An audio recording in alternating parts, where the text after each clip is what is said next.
Chaque année, l'humanité consomme plus de 100 000 tonnes de tungstène, un métal si dur que même son extraction nécessite des outils en tungstène. Mais peu savent que l'un des principaux fournisseurs de cette ressource stratégique est le Vietnam. Au milieu de la jungle, où vapeur et brume se mêlent au parfum de fleurs, se cache la mine de Nguyen Phao, l'une des plus grandes au monde. Là, sous terre, se déroule un processus semblable à l'alchimie. Du minerai gris naît le métal qui façonne chars d'assaut, forêts et avions. Comment le Vietnam a-t-il transformé la jungle en cœur industriel de la métallurgie mondiale? Reste jusqu'à la fin et tu découvriras ce que testent même les grandes entreprises.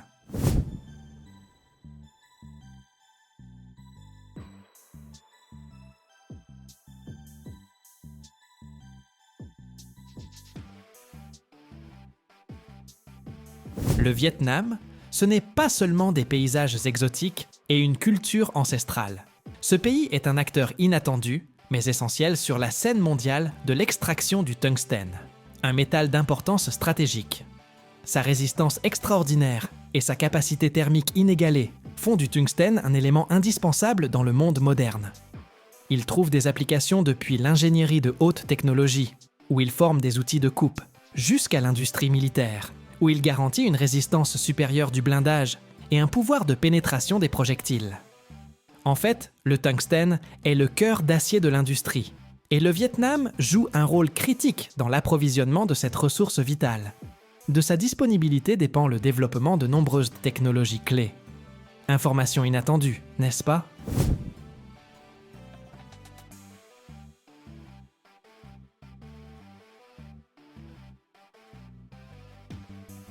Les principaux gisements de tungstène au Vietnam sont concentrés dans la région où se trouve la mine mondialement connue de Nguyen Phao. Ce complexe minier est l'un des plus grands au monde, combinant technologie moderne et paysage unique de la jungle vietnamienne.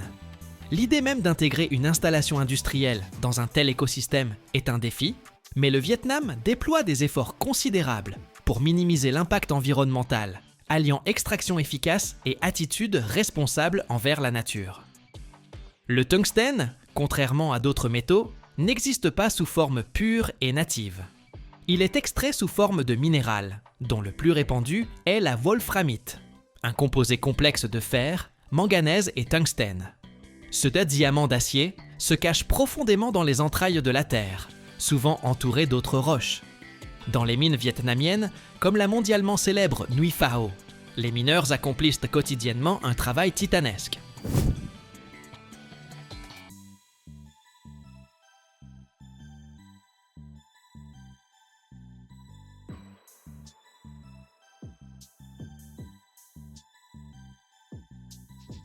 À l'aide d'équipements miniers avancés, puissantes foreuses, marteaux-piqueurs et excavatrices spécialisées, ils extrairent le minerai contenant la wolframite depuis des tunnels souterrains et des carrières à ciel ouvert. C'est un processus complexe et laborieux qui exige précision et respect de normes de sécurité strictes pour atteindre la précieuse matière première cachée dans les profondeurs. Dans les usines de traitement situées près des mines, le minerai subit une série de processus. Les énormes morceaux de minerai extraits des profondeurs, pesant parfois des centaines de kilogrammes, arrivent au traitement primaire. Là, ils rencontrent des concasseurs colossaux, des machines gigantesques qui, avec une force incroyable, broient les blocs de pierre. Avec un fracas assourdissant et des vibrations, ces machines semblent mâcher la roche, la transformant en fractions plus petites.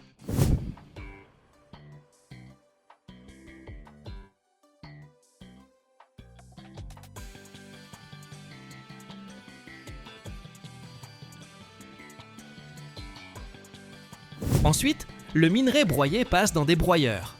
Ce sont d'énormes tambours rotatifs, à l'intérieur desquels se trouvent des billes métalliques. Sous l'action de la rotation et de la gravité, ces billes broient inlassablement les morceaux de minerai, les transformant en poudre très fine, presque comme de la farine. C'est un spectacle de mouvement constant, de puissance et de transformation, où la masse minérale brute se transforme étape par étape, en concentré prêt pour le traitement ultérieur, libérant la précieuse wolframite. Le concentré de wolframite purifié est ensuite traité dans des usines spécialisées. Là, il subit un traitement chimique pour obtenir du tungstène pur, qui peut ensuite être allié à d'autres métaux, comme le nickel ou le fer, pour créer des alliages aux propriétés spéciales: résistance accrue, résistance à l'usure ou résistance thermique.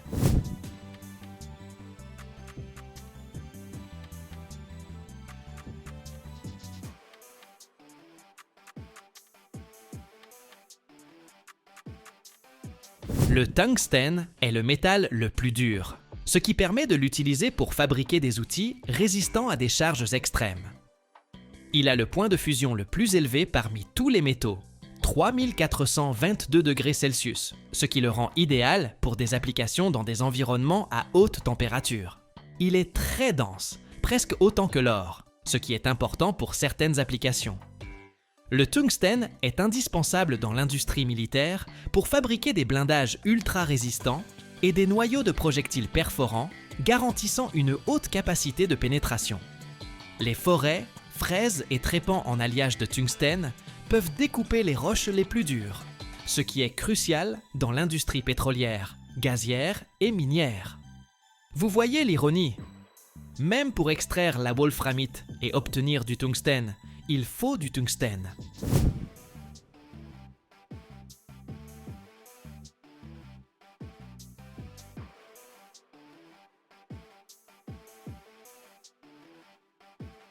Ce matériau ultra résistant est activement utilisé dans la construction mécanique, pour la production d'outils de coupe utilisés dans le travail des métaux, ainsi que dans la fabrication de pièces devant supporter des températures élevées et l'usure.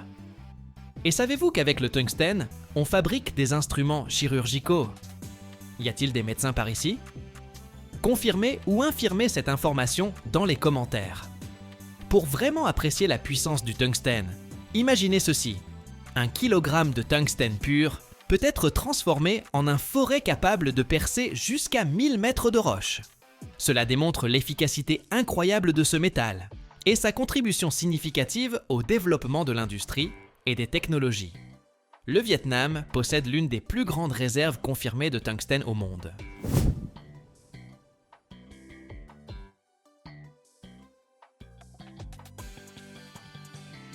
Les chiffres exacts peuvent varier selon la source, mais selon diverses estimations, les réserves de minerais de wolframite dans le pays atteignent des millions de tonnes.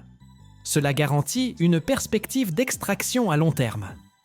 Annuellement, des mines vietnamiennes, en particulier du complexe de Nguy Phao, sont extraites environ 15 000 tonnes de tungstène en termes de métal pur ou de concentré de tungstène. Ce chiffre fait du Vietnam l'un des 5 principaux pays producteurs de tungstène au monde, rivalisant avec des géants comme la Chine et le Canada. Le tungstène vietnamien représente une portion significative de l'approvisionnement mondial. Bien que la Chine reste le joueur dominant, le Vietnam joue un rôle d'importance critique dans la diversification des sources d'approvisionnement, ce qui est vital pour la stabilité globale du marché des métaux stratégiques.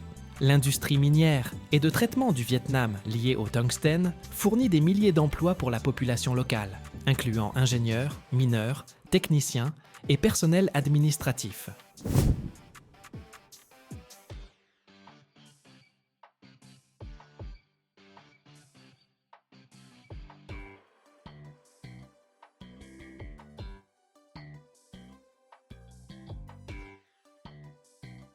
Au cœur même du Vietnam, où les jungles centenaires murmurent leurs secrets verts et où l'air humide est imprégné de parfums de fleurs exotiques, se cache une perle inattendue de la modernité, la mine de Nguy Phao. Ce n'est pas simplement une installation industrielle, c'est une symbiose étonnante du travail humain incessant et de la grandeur de la nature vierge. Ici, entre les couronnes émeraudes des arbres qui s'élèvent vers le ciel et les torrents impétueux qui traversent les chaînes de montagnes, la main humaine pénètre dans les entrailles de la terre.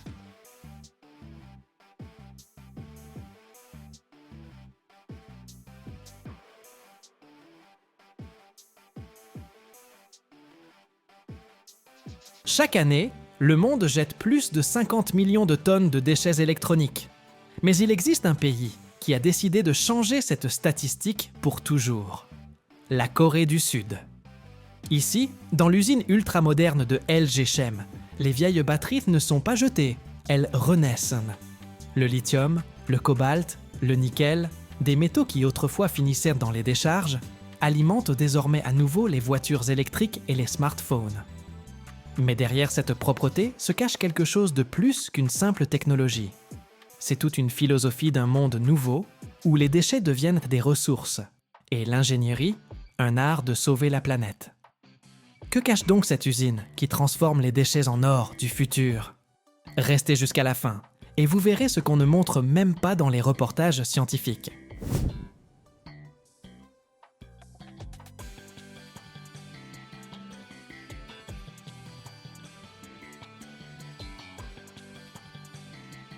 Yoon Ji-hoon a toujours rêvé de faire quelque chose de significatif pour la planète. Depuis l'enfance, en observant le développement rapide des technologies, il voyait aussi le revers de la médaille, des montagnes de déchets électroniques qui croissaient chaque année. Les batteries, partie intégrante de notre vie quotidienne, lui semblaient un défi particulièrement inquiétant. Leur quantité limitée de matières premières et les dommages potentiels à l'environnement après utilisation ne lui laissaient aucun repos. C'est pourquoi, lorsque la Corée du Sud a annoncé un programme national ambitieux de recyclage des batteries au lithium, Yoon a senti qu'il avait trouvé sa vocation. Le pays, devenu leader mondial dans la production d'électronique, avait maintenant l'intention de diriger aussi le mouvement pour son développement durable. Et l'usine LG Chem à Séoul était l'un des fleurons de cette révolution écologique.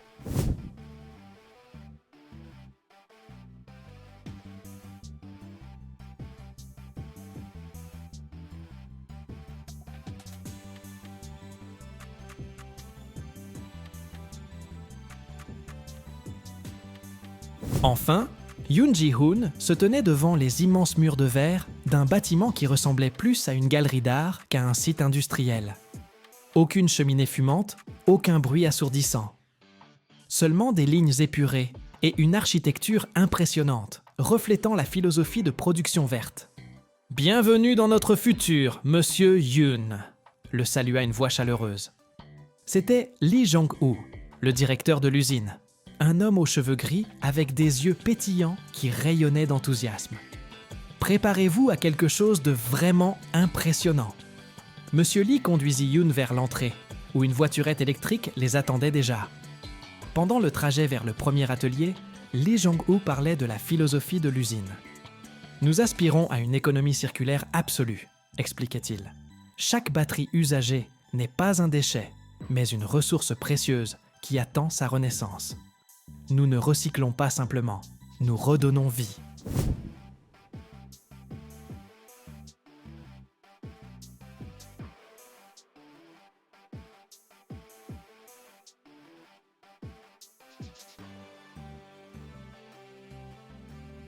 Leur chemin passait par des couloirs transparents, d'où s'ouvrait une vue panoramique sur les jardins entourant les ateliers de production.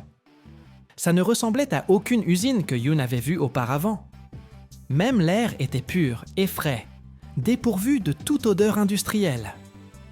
Enfin, ils arrivèrent au premier atelier, le terminal de réception. Yoon Ji-hoon s'attendait à voir des montagnes de batteries sales et endommagées. Mais au lieu de cela, un ordre impressionnant s'offrit à sa vue. Toutes les batteries qui arrivaient ici étaient soigneusement triées et placées dans des conteneurs hermétiques. « Nous recevons des batteries de toute la Corée du Sud, ainsi que d'autres pays asiatiques, » expliqua Lee Jong-woo. « Et le plus important, ce ne sont pas seulement des batteries de voitures électriques, mais aussi de téléphones portables, d'ordinateurs portables, d'outils électriques, de tous les appareils alimentés par des batteries au lithium. »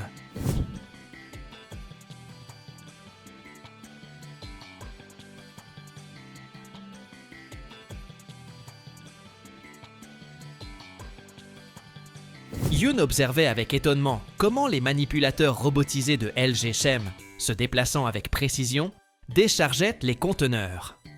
Ces robots étaient conçus non seulement pour déplacer des charges, mais aussi pour le diagnostic initial et l'identification des types de batteries. Chaque mouvement était perfectionné. La phase initiale, c'est le démontage, poursuivit Lee. C'est ici que commence la magie. Ils passèrent à l'atelier suivant, l'atelier de démontage. Ici, derrière d'épaisses cloisons de verre, travaillaient des robots encore plus sophistiqués. Ils démontaient soigneusement les batteries, les séparant en composants individuels. Boîtiers, électrodes, séparateurs. Tout le processus était entièrement automatisé pour minimiser les risques pour l'homme et assurer une efficacité maximale.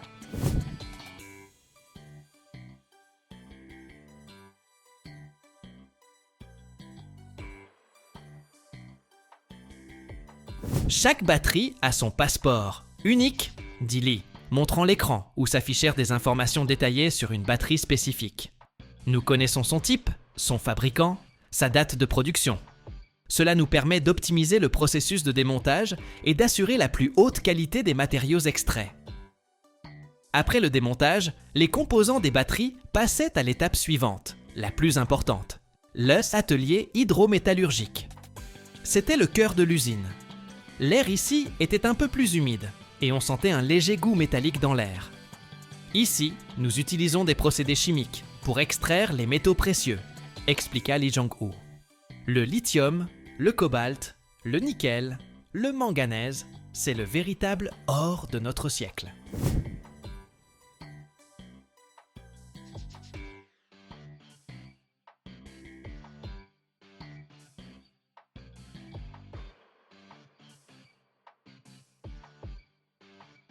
Yoon Ji-hoon imaginait les réactions chimiques complexes qui se déroulaient dans ces immenses réservoirs. Grâce à l'hydrométallurgie, les métaux précieux se dissolvaient dans des solutions spéciales, puis, par électrolyse et d'autres technologies, se séparaient sous forme pure. Ce processus nous permet d'extraire 90% des matériaux de chaque batterie, dit Lee avec fierté. Imaginez, d'une batterie usagée, nous récupérons presque tous ses composants pour les réintégrer dans le cycle de production. C'est un pas incroyable vers la réduction du besoin en ressources primaires et la minimisation des déchets. Yoon Ji-hoon était impressionné. Ce n'était pas simplement une usine, c'était un véritable laboratoire du futur, où les déchets se transformaient en nouveaux matériaux. Ils passèrent à l'atelier suivant, l'atelier de traitement des matériaux secondaires, où le lithium, le cobalt et autres métaux déjà extraits subissaient un nettoyage final et une préparation pour une utilisation ultérieure.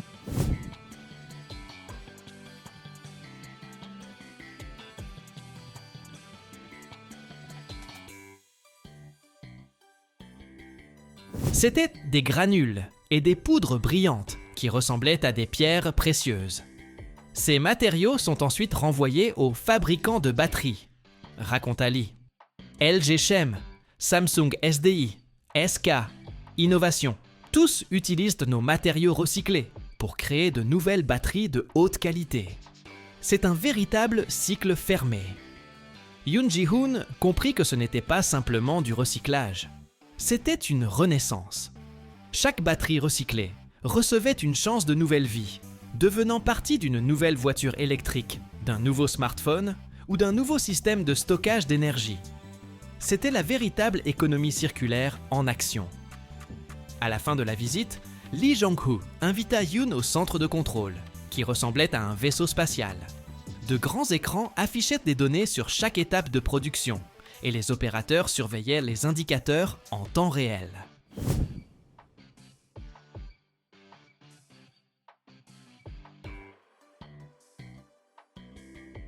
Notre objectif est de recycler 500 000 tonnes de lithium par an, dit Lee, montrant un graphique démontrant la croissance rapide des volumes de recyclage. Cela nous permettra de réduire considérablement la dépendance aux importations de matières premières et de rendre la Corée du Sud encore plus résiliente et indépendante. Yoon Ji-hoon sentit l'inspiration le remplir. Il avait vu non pas simplement une usine, mais un espoir pour l'avenir, où technologie et écologie marchent main dans la main, où chaque pas, chaque invention d'ingénierie vise à préserver notre planète. Et le plus intéressant, ajouta Lee en souriant, tous ces processus, toute cette infrastructure complexe fonctionne grâce aux énergies renouvelables. Panneaux solaires sur le toit, système géothermique de chauffage, nous visons zéro émission de carbone.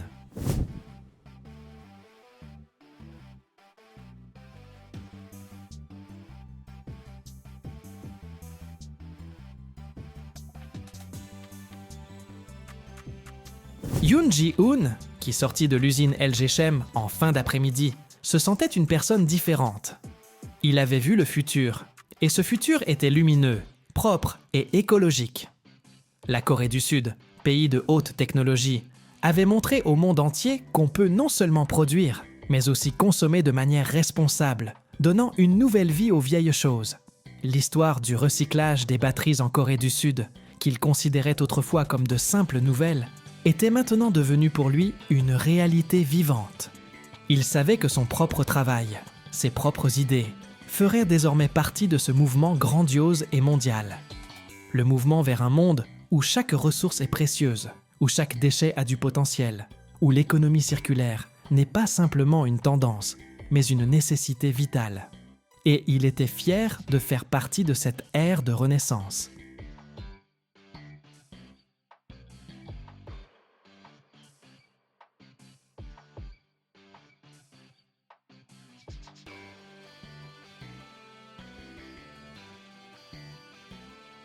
Chaque année, plus de 13 millions de tonnes de caoutchouc naturel sont produites dans le monde. Un matériau sans lequel aucun pneu, aucun gant, ni aucun joint d'aviation ne pourrait exister.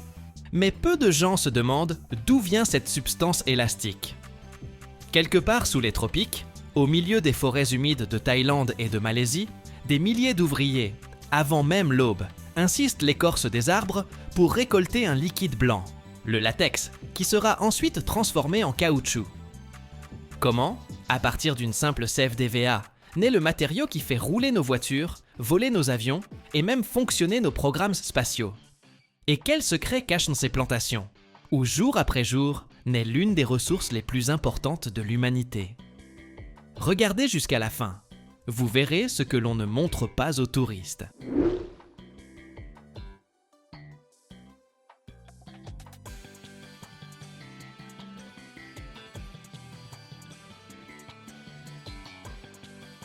Les plantations de caoutchouc sont de grandes exploitations agricoles où l'on cultive des EVAs, qui sont la principale source de caoutchouc naturel. Ces plantations sont généralement situées dans les régions tropicales, car l'EVA a besoin d'un climat chaud, de beaucoup de pluie et d'humidité pour une croissance optimale. L'histoire des plantations de caoutchouc remonte au 19e siècle, lorsque l'anglais Henry Wickham a sorti clandestinement des graines d'EVA du Brésil pour les amener aux jardins botaniques royaux de Kew, en Grande-Bretagne. De là, de jeunes plants ont été envoyés dans les colonies britanniques d'Asie du Sud-Est, notamment en Malaisie et au Sri Lanka, où la culture à grande échelle a commencé. Aujourd'hui, les plus grands producteurs de caoutchouc naturel sont la Thaïlande, l'Indonésie, la Malaisie et le Vietnam.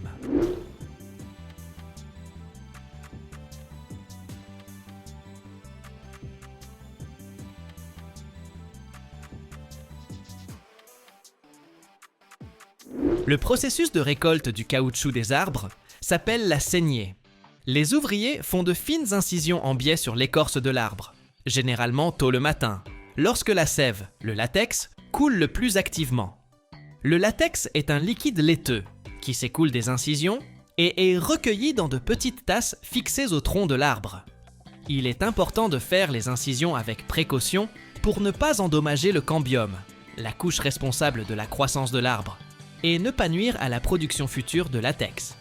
Un seul arbre peut produire du latex pendant de nombreuses années, parfois jusqu'à 25 ou 30 ans. Le latex récolté est transporté des plantations vers les usines de traitement de différentes manières, selon la taille de la plantation, la distance jusqu'à l'usine et l'infrastructure disponible.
Dans certaines régions où les rivières sont la principale voie de transport, le latex peut être transporté dans de grands conteneurs sur des barges ou des bateaux.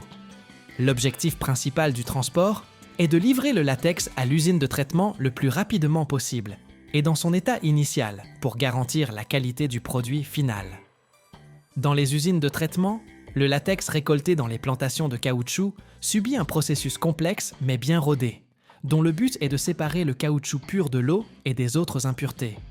Ce processus commence dès l'arrivée du latex à l'usine et comporte plusieurs étapes clés qui garantissent l'obtention d'un caoutchouc brut de haute qualité.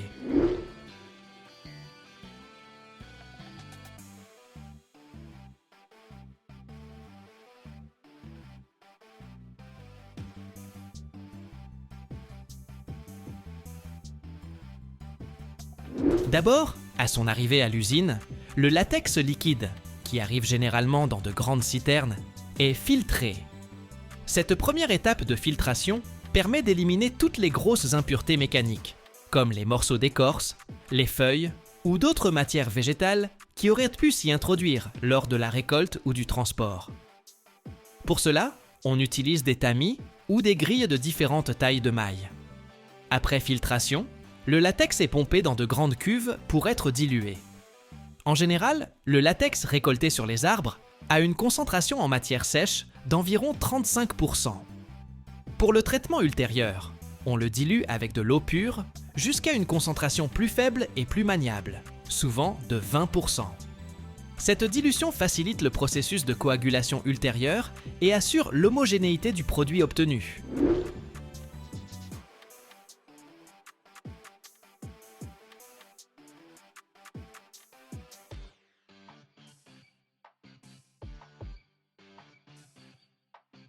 L'étape clé dans le traitement du latex est la coagulation, c'est-à-dire le processus de solidification.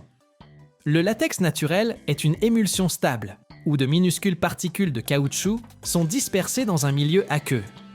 Pour séparer le caoutchouc, il faut rompre cette stabilité.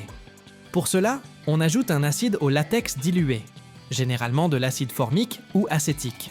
L'acide abaisse le pH du latex, détruisant les facteurs de stabilisation et forçant les particules de caoutchouc à s'agglomérer et à précipiter. Le latex est laissé dans des réservoirs spéciaux ou de grandes cuves où une coagulation progressive a lieu. Selon le type de latex et le produit final désiré, le processus de coagulation peut durer de quelques heures à une journée. Pendant ce processus, le caoutchouc se sépare de la partie aqueuse, formant une masse gélatineuse.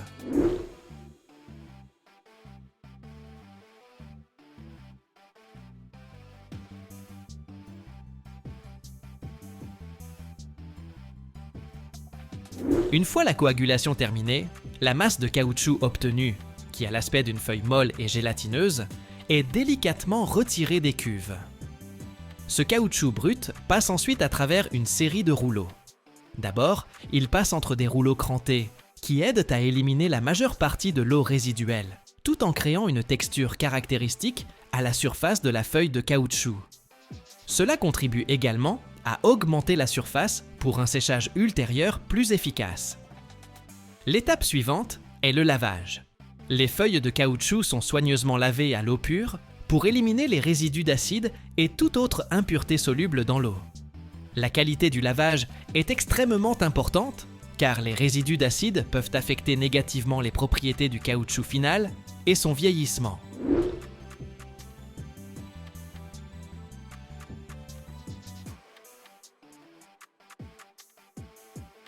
Après le lavage, les feuilles de caoutchouc sont prêtes pour le séchage.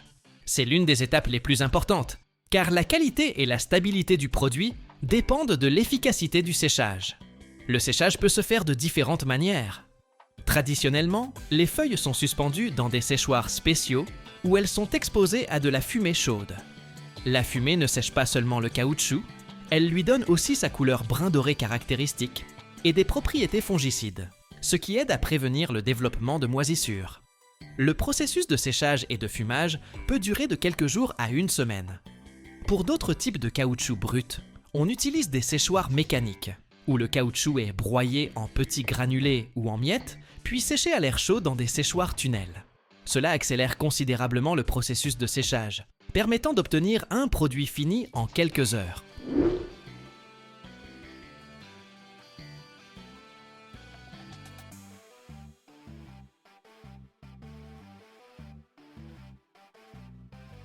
Après le séchage, les feuilles ou les granulés de caoutchouc finissent sont triés, classés par qualité selon les normes internationales, puis pressés en grands blocs ou balles. Ces blocs sont emballés, généralement dans un film polyéthylène, et marqués avant d'être expédiés aux consommateurs du monde entier. Chaque bloc a son poids, généralement 33 kg ou 111 kg, ce qui simplifie la logistique et le commerce.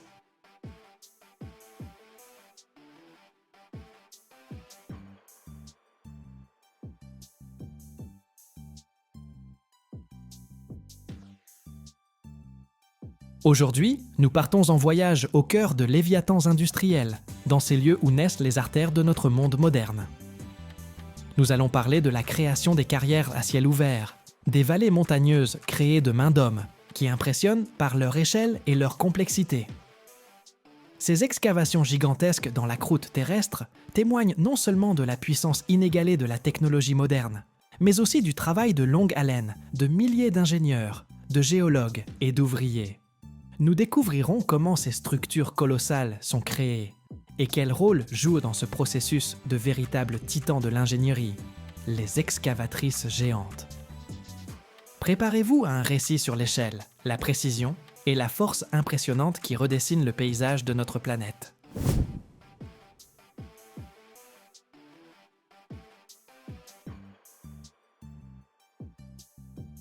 Les plus grandes excavatrices de carrière, par exemple, les pelles à câbles électriques, peuvent peser plus de 1000 tonnes. Certains modèles d'excavatrices à roupelle, utilisés en Europe, atteignent un poids de plus de 13 000 tonnes et sont les plus grandes machines terrestres au monde. La création d'une carrière n'est pas un simple creusement de trous. C'est un processus extrêmement complexe, en plusieurs étapes, qui commence bien avant que la première excavatrice ne morde la terre. Tout débute par une exploration géologique minutieuse. Des équipes de géologues étudient pendant des années les entrailles de la Terre, forent des puits, prélèvent des échantillons pour localiser avec précision les gisements de minéraux, leur profondeur, leur qualité et leur volume. C'est une immense enquête policière où chaque échantillon de roche est un indice crucial.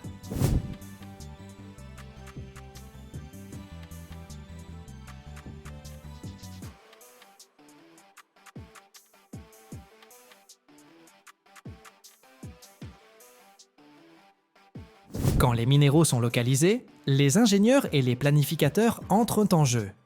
Ils élaborent un projet détaillé de la carrière qui couvre chaque aspect, de l'angle d'inclinaison optimal des parois et de la largeur des voies de transport au système de drainage qui évacuera l'eau. C'est un travail colossal qui exige des calculs précis, car la sécurité et l'efficacité de l'exploitation future dépendent de chaque détail. À ce stade, on décide de la forme de la carrière, de l'emplacement des terrasses, appelées des gradins, sur lesquels se déplaceront les engins, et de l'organisation de la logistique pour évacuer des centaines de millions de tonnes de roches. Après des années de planification, vient le temps de l'action.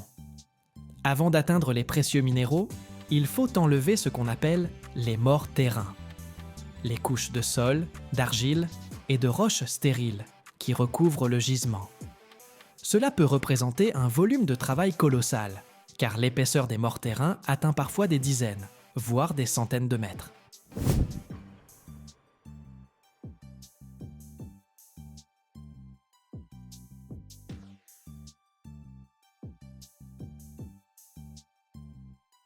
C'est ici que les excavatrices géantes entrent en scène. Ce sont de véritables colosses, pesant des centaines, voire des milliers de tonnes, avec des godets de la taille d'une petite pièce, capables de saisir des dizaines de mètres cubes de terre en une seule fois. Elles travaillent en tandem avec les tombereaux miniers, d'autres titans capables de transporter plus de 300, et certains même 400 tonnes de charge en un seul voyage. Les excavatrices chargent les morts terrains dans les tombereaux, qui les transportent ensuite vers des décharges spécialement aménagées, créant ainsi de véritables montagnes artificielles. Le volume du godet de ces machines peut varier de 40 à 70 mètres cubes, et pour les plus grands modèles, jusqu'à 100 mètres cubes. Cela signifie qu'en une seule bouchée, une telle excavatrice peut soulever une charge équivalente à 100 tonnes de roches ou plus, ou contenir de 5 à 7 voitures. Si les roches sont trop dures pour être extraites directement par l'excavatrice, on a recours au sautage. Des foreuses perçant de profonds trous dans la roche, où l'on place ensuite des explosifs. Une explosion contrôlée fragmente la roche, la rendant accessible aux excavatrices. C'est une étape spectaculaire et extrêmement responsable, qui exige le respect le plus strict des règles de sécurité. Après le décapage des morses terrains, commence l'étape la plus importante, l'extraction des minéraux et la formation de la carrière elle-même. La carrière est exploitée par gradins, semblables à des escaliers géants ou des terrasses. C'est fait pour assurer la stabilité des parois de la carrière et pour créer des plateformes de travail pratiques pour les engins.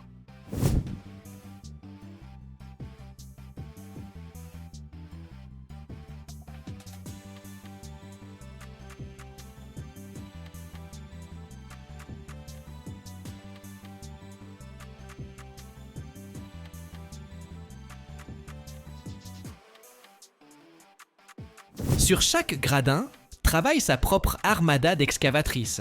Il peut s'agir d'énormes pelles de carrière à entraînement électrique, capables de travailler en continu pendant des mois, ou d'excavatrices hydrauliques qui se distinguent par leur grande manœuvrabilité et leur précision.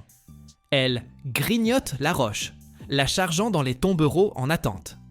Certaines excavatrices sont si grandes qu'on doit même les assembler directement sur le site d'extraction, au lieu de les livrer déjà montés. Imaginez le godet d'une telle machine. Il peut contenir une voiture, voire plusieurs. En une heure, un tel géant peut déplacer des milliers de mètres cubes de roche. La carrière s'approfondit par gradins, s'élargissant progressivement. Cela ressemble à une immense spirale qui descend dans les entrailles de la Terre. Un véritable balai de machines travaille en permanence. Les excavatrices creusent, les tombereaux transportent, les bulldozers nivellent les plateformes et les niveleuses entretiennent les routes en bon état. Parfois, pour les roches particulièrement tendres ou pour travailler dans des endroits difficiles d'accès, on peut utiliser des excavatrices à roupelles, des machines colossales avec une roue rotative équipée de nombreux godets qui grignotent la roche en continu et la déchargent sur un convoyeur. En une heure, une excavatrice géante peut déplacer de 4000 à 10 000 mètres cubes de roche. Imaginez combien de temps une personne ordinaire travaillerait à la pelle pour atteindre un tel résultat. L'ensemble du processus est accompagné d'un contrôle continu. Les géologues prélèvent constamment des échantillons de roche pour s'assurer que l'on extrait bien ce qu'il faut et que la qualité répond aux exigences. Les ingénieurs surveillent la stabilité des pentes, l'état des routes et la sécurité des travaux.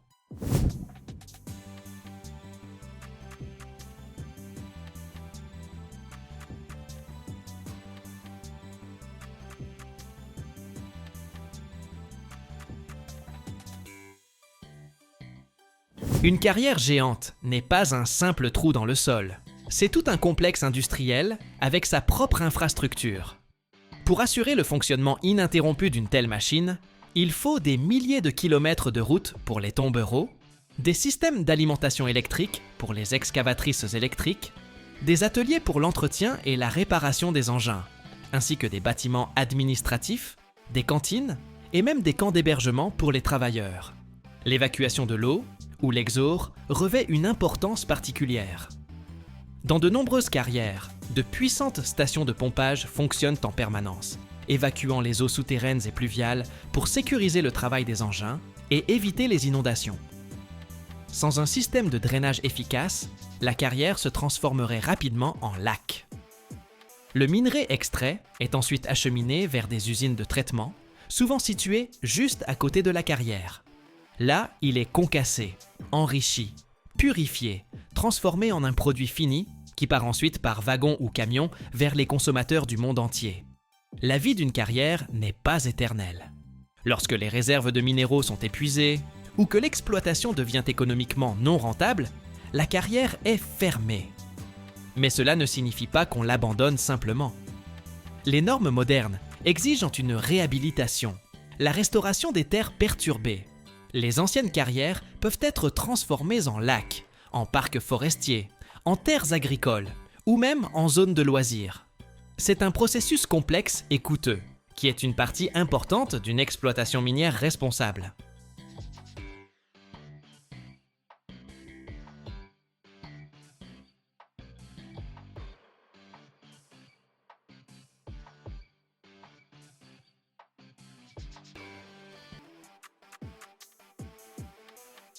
Chaque année, plus de 100 tonnes de matériaux sont produites dans le monde, mais un seul d'entre eux défie les lois de la physique.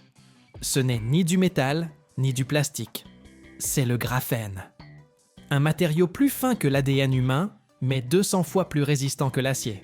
Imaginez, une seule de ces couches pourrait supporter le poids d'un éléphant en équilibre sur la pointe d'un crayon. Il est plus léger que l'air, transparent comme le verre, et en même temps, il conduit le courant mieux que le cuivre. Mais le plus fascinant, c'est que nous ne connaissons toujours pas les limites de ses possibilités. Regardez jusqu'à la fin. Vous découvrirez comment quelque chose de presque invisible pourrait changer l'avenir de toute l'industrie.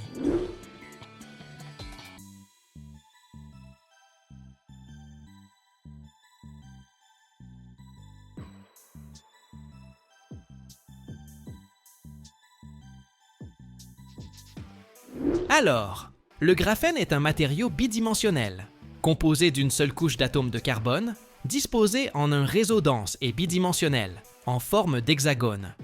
Il possède une série de propriétés uniques qui le rendent incroyablement prometteur. Les atomes de carbone dans le graphène sont liés entre eux par des liaisons covalentes extrêmement solides. En substance, chaque atome fait partie d'un maillage absolument dense et impeccable. Lorsque nous essayons d'étirer, de percer ou de casser une feuille de graphène, nous essayons en fait de rompre ces liaisons. Ce qui est unique, c'est que lorsqu'une force externe est appliquée au maillage, il ne se brise pas simplement. Au lieu de cela, le réseau hexagonal parfait assure une répartition uniforme de la contrainte sur l'ensemble du matériau. Les physiciens ont découvert que pour percer une feuille de graphène parfaite avec un crayon, par exemple, il faudrait une force comparable au poids d'un éléphant en équilibre sur la pointe de ce crayon.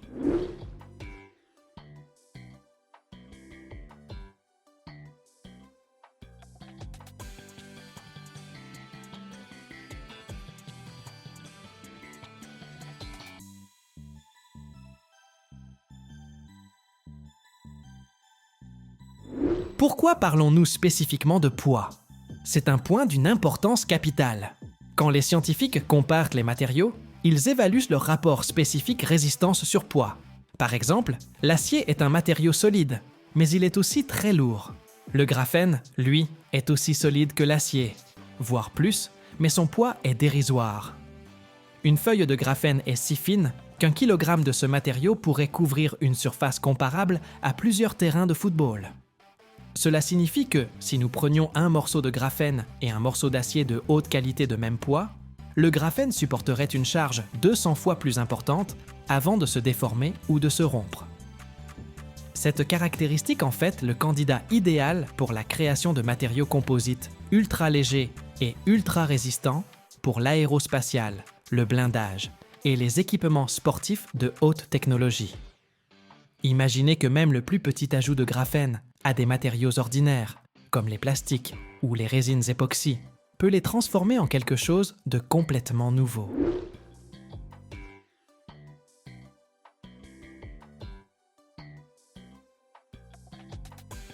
Les scientifiques travaillent déjà à la création de gilets pare-balles ultra fins mais impénétrables, qui pèsent beaucoup moins que les blindages traditionnels en Kevlar. L'ajout d'une infime quantité de graphène au béton peut le rendre beaucoup plus résistant aux fissures et aux dommages, prolongeant la durée de vie des ponts et des bâtiments.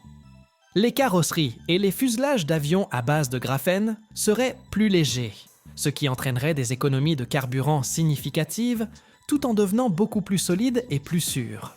Ainsi, le graphène est l'incarnation d'un paradoxe.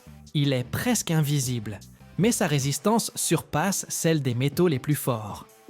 Cela ouvre une ère entièrement nouvelle en sciences des matériaux, où les matériaux sont à la fois légers, flexibles et d'une solidité inégalée. la production de graphène est un véritable casse-tête pour les scientifiques. On peut l'obtenir de 3 manières principales, qui diffèrent par leur coût, leur qualité et leur volume de production. Imaginez que vous deviez fabriquer une feuille très fine, mais qu'elles doivent être parfaites.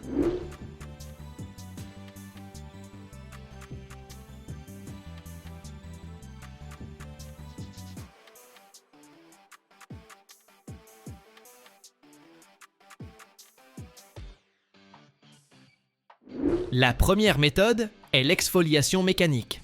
C'est de cette manière que le graphène a été découvert. Ici, tout est simple. On prend du graphite ordinaire, qui est un empilement de couches de carbone, et on essaie d'en détacher une seule et unique couche. Les scientifiques ont littéralement utilisé du ruban adhésif pour arracher les couches à plusieurs reprises, jusqu'à ce qu'il ne reste sur le ruban que cette fameuse couche monoatomique recherchée. Cela donne le graphène le plus pur et le plus parfait, un véritable diamant pour la recherche fondamentale. Mais le problème est évident. Cette méthode est terriblement lente, impossible à mettre à l'échelle et ne convient qu'au laboratoire. La deuxième approche est l'exfoliation chimique. On l'utilise quand on veut obtenir beaucoup de graphène pour l'ajouter dans des batteries, des plastiques ou des encres. Ici, on ne joue pas avec du scotch, on sort l'artillerie lourde chimique. On plonge le graphite dans des acides et des oxydants très puissants, qui s'infiltrent entre les couches de carbone et commencent à les écarter. Le résultat est un mélange épais.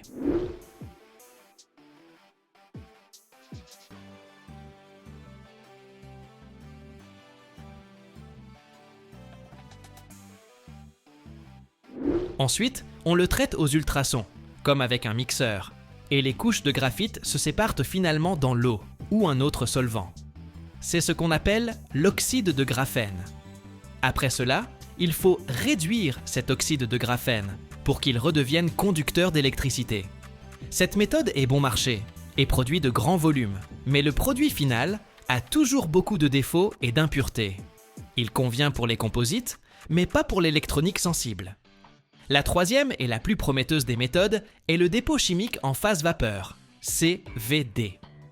C'est la technologie pour créer des toiles de graphène de haute qualité et de grande taille, nécessaires pour les écrans tactiles ou les microcircuits.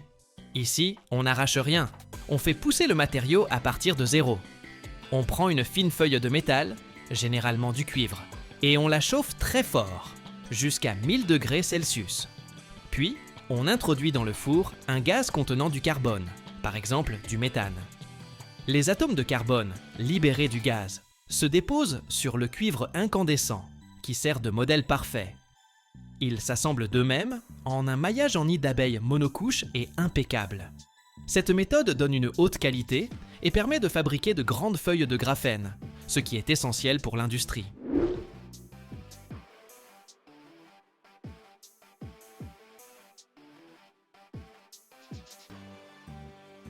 Le plus difficile après cela est de retirer délicatement le film de graphène du support métallique et de le transférer sur le matériau souhaité, par exemple un plastique flexible, sans endommager sa structure fragile. En termes d'argent, le marché mondial du graphène est actuellement évalué à plusieurs centaines de millions de dollars américains et, selon la plupart des prévisions, il devrait croître très rapidement, doublant souvent tous les 2 ou 3 ans. Les analystes s'attendent à ce que ce marché dépasse le milliard de dollars d'ici la fin de la décennie. Cela montre que les investisseurs croient en l'adoption massive du graphène. Contrairement aux produits de base, le marché du graphène est très segmenté par type et qualité. La part du lion de la production en poids est constituée d'oxyde de graphène réduit et de paillettes de graphène. Ils sont produits par la méthode chimique et sont utilisés pour renforcer les composites, les revêtements et les encres. Ils sont bon marché, mais présentent de nombreux défauts. C'est ce qu'on appelle le volume à bas coût.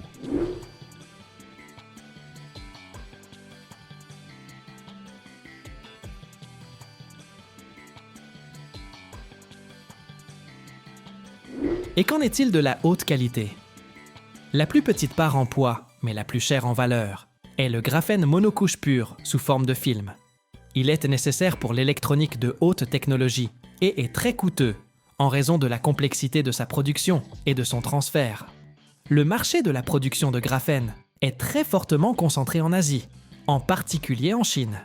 Les entreprises Inespero chinoises sont les leaders mondiaux dans la production de grands volumes de graphène pour les batteries et les supercondensateurs, celui-là même qui est fabriqué par la méthode chimique. Les entreprises européennes et américaines, quant à elles, se concentrent généralement sur le développement de formes de graphène plus high-tech et plus pures, c'est-à-dire des films pour les industries aérospatiales et électroniques.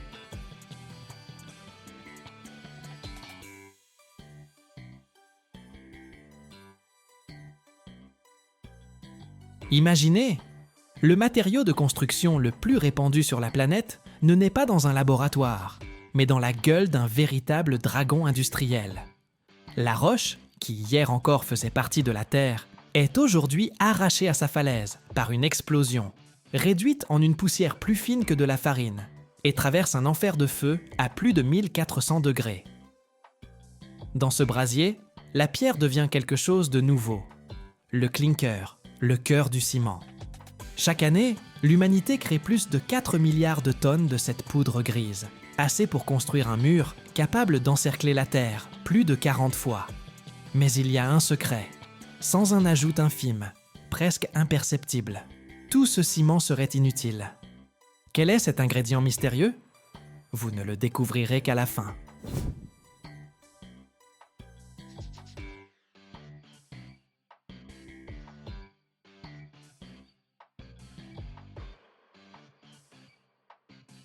Tout ne commence pas dans l'atelier, mais dans une immense blessure ouverte sur le corps de la Terre.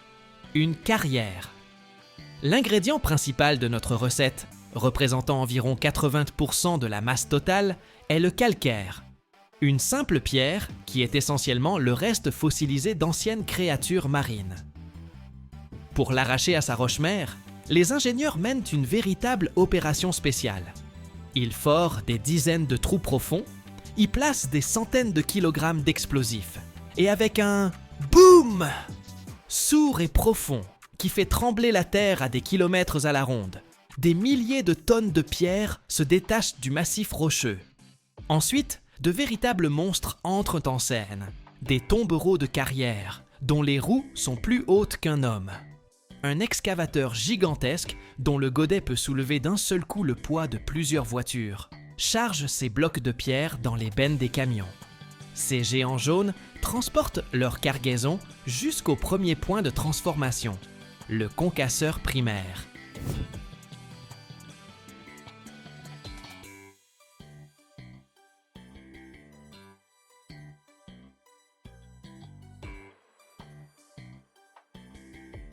Le concasseur primaire est une énorme gueule d'acier aux mâchoires massives qui, dans un fracas assourdissant, écrase des blocs de plusieurs tonnes en morceaux de la taille d'un ballon de football.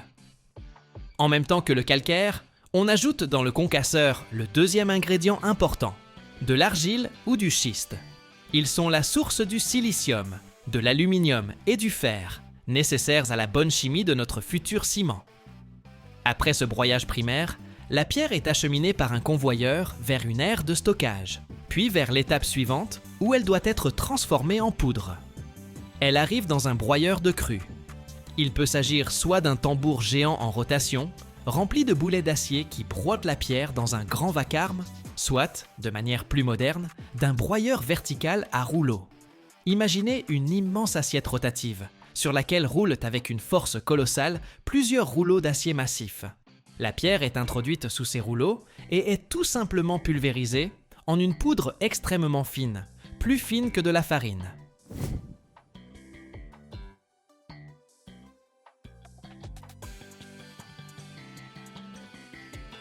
Un puissant courant d'air chaud saisit cette poussière et l'entraîne hors du broyeur. Ce processus broie et sèche la matière première simultanément. La poudre obtenue, appelée la farine crue, est soigneusement mélangée dans d'immenses silos, à l'aide d'air comprimé, pour obtenir un mélange parfaitement homogène. Et c'est maintenant que ce mélange gris et poudreux est prêt pour sa rencontre avec le feu. Il entame son voyage au cœur même de l'usine, dans le ventre du dragon industriel, le four rotatif. Un immense tube d'acier, long de 200 mètres, comme 2 terrains de football, revêtu à l'intérieur de briques réfractaires. Ce tube est installé avec une légère inclinaison et tourne très lentement, presque imperceptiblement, sur son axe. La farine crue est introduite par l'extrémité supérieure, légèrement surélevée. Et par l'extrémité inférieure, un brûleur géant projette à l'intérieur une colonne de feu rugissante, comme le moteur d'une fusée.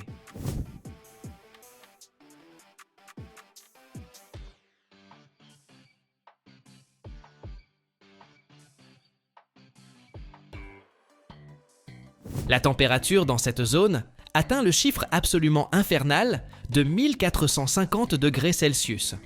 Notre poudre, en s'écoulant et en roulant lentement vers le bas grâce à la rotation et à l'inclinaison, commence son long et chaud voyage à la rencontre de ce feu.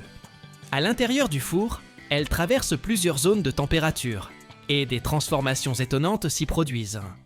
D'abord, dans la zone la plus froide, le reste d'humidité s'évapore. Ensuite, lorsque la température atteint 900 degrés, a lieu le processus de calcination.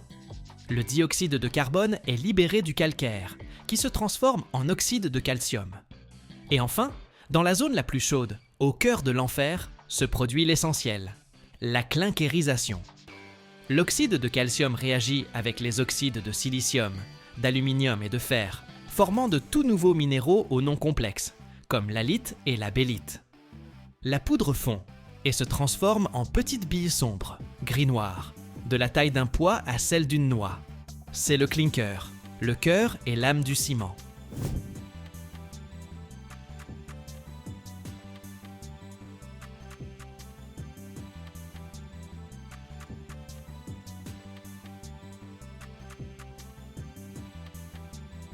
C'est, en somme, de l'énergie chimique en conserve, qui attend son heure pour se réveiller.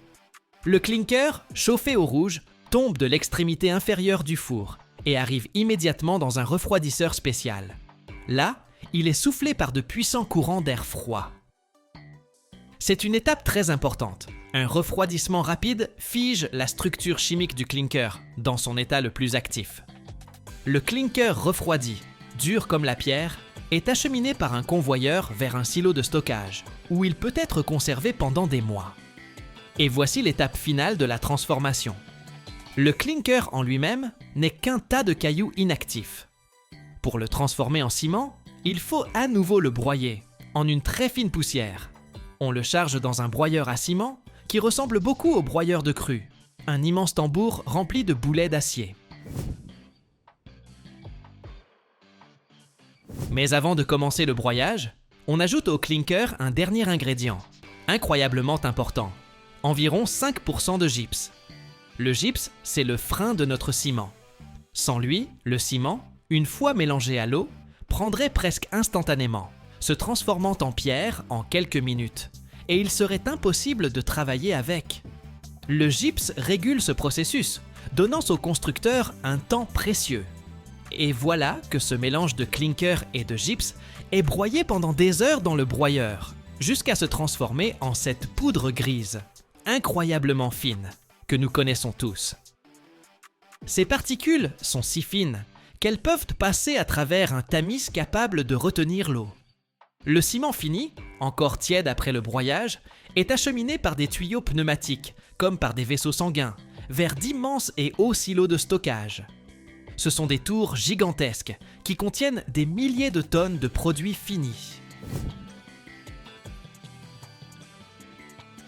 De là, il est expédié aux consommateurs, soit ensachés dans des sacs en papier pour la vente au détail, soit chargés en vrac dans des camions-citernes spéciaux ou des wagons de chemin de fer.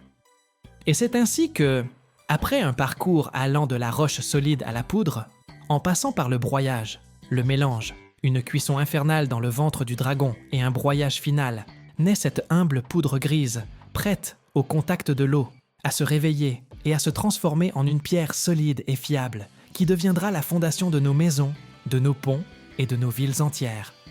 Chaque année, plus de 4 milliards de tonnes de ciment sont produites dans le monde. Ce chiffre est absolument ahurissant. Essayons d'imaginer. Cela signifie que pour chaque personne sur la planète, pour vous, pour moi, pour chacun, on produit plus d'une demi-tonne de cette poudre grise chaque année. c'est le matériau de construction le plus utilisé sur Terre après l'eau. Et si l'on prenait tout ce ciment et qu'on en construisait un mur continu d'1 mètre de large et d'1 mètre de haut, ce mur pourrait faire le tour de notre planète le long de l'équateur plus de 40 fois, chaque année.